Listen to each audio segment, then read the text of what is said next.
एक दुल्हन शादी वाले दिन रूम में घुसते ही चीख उठी। उसे उम्मीद नहीं थी कि उसका पति आधा सांप और आधा इंसान होगा। वो आराम से बिस्तर पर लेटा हुआ है और अपनी नई दुल्हन को देख रहा है। जिया का मुंह खुला का खुला रह गया। वो पागलों की तरह भाग गई, लेकिन जैसे ही वो बाहर गई उसकी सासू माँ ने उसे रोक लिया।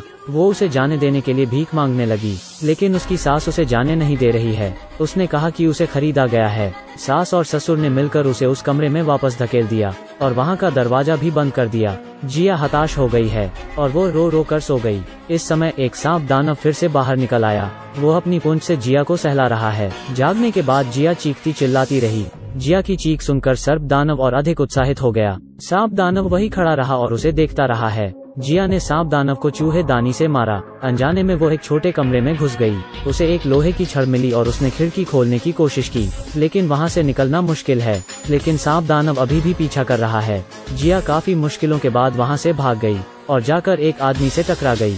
सांप अभी भी पीछा कर रहा है। सांप को देखकर भीड़ वहाँ से भाग गई।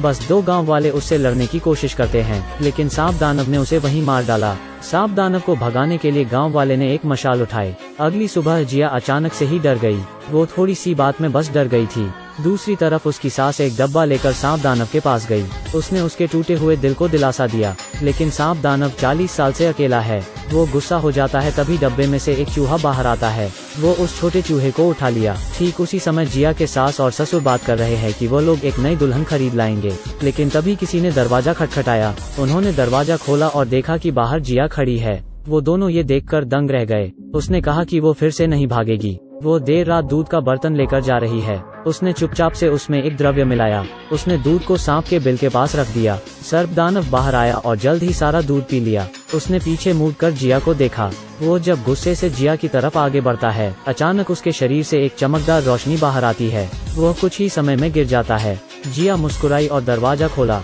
वो काफी खुश लग रही है। जल्द ही एक सुंदर आदमी ने दरवाजा खोला। जिया को पहली नजर में उससे प्यार हो गया। वो उसकी छाती को सहलाते हुए उससे बात करने लगी। वो कहती है कि वो उसका प्यारा दूल्हा है। दरअसल गांव के मुखिया ने जिया को एक रहस्यमय बोतल दी है। उसने बताया कि वो एक इंसान ही है। उसने जिया को सारी सच्चाई बताई। एक बार एक सर्प दानव था जो चाहता था लोग उसे हमेशा प्यार करें। उसने एक शादी को भंग किया। तभी दूल्हे ने उस पर हमला करने के लिए लाठी उठाई, लेकिन सांप ने उनका पीछा नहीं छोड़ा। उसने उस औरत को काट लिया और उसका बच्चा सांप दानव बन गया। गांव के मुखिया ने जिया को बताया कि सांप दानव के श्राप हटने के बाद खूब सारा धन मिलेगा। अगले दिन जिया अपने ससुराल में रहती है। वो दोनों एक दूसरे की तरफ देखते हैं। वो अपने बेटे के लिए भोजन लेकर आई है। जिया डर जाती है और डब्बा लेकर कमरे में घुस जाती है, और जैसे ही वो अंदर घुसती है सर्प दानव उसको जकड़ लेता है। वो जानता था कि उसके साथ छल किया गया है। वो जिया को मारना चाहता है, लेकिन वो द्रव्य के असर के कारण बेहोश होकर गिर जाता है। जिया ने चुपचाप से सांप की खाल जला दी है। इसे सासू माँ ने भी देख लिया। उसने पिछली रात रखा दूध का पतीला भी देखा। उसे कुछ शक हुआ। वो सोचती है कि जिया ने उसके बेटे को मारने की कोशिश की होगी। वो फिर से उसके दूध के बर्तन में द्रव्य मिला देती है और सांप दानव वो दूध पी लेता है और सुंदर इंसान बन जाता है। दोनों एक दूसरे को प्यार करते हैं। तभी सासू माँ अंदर आ जाती है। दोनों ने अपने बेटे को कहीं ऐसे नहीं देखा है। उन दोनों को समझ ही नहीं कि आया कि वो उनका ही बेटा है। सास ने अपनी बहू को जमकर खरी खोटी सुनाई। वो कहती है कि वो नालायक बहू है। जिया उन्हें सच बताती है। यह सुनकर उन दोनों को यकीन नहीं हुआ। सांप आदमी वापस अपने रूप में आ जाता है और उसे गांव वालों ने पकड़ लिया है। गांव का मुखिया आया और उसने सांप दानव पर हमला किया। इससे दानव शांत हो गया।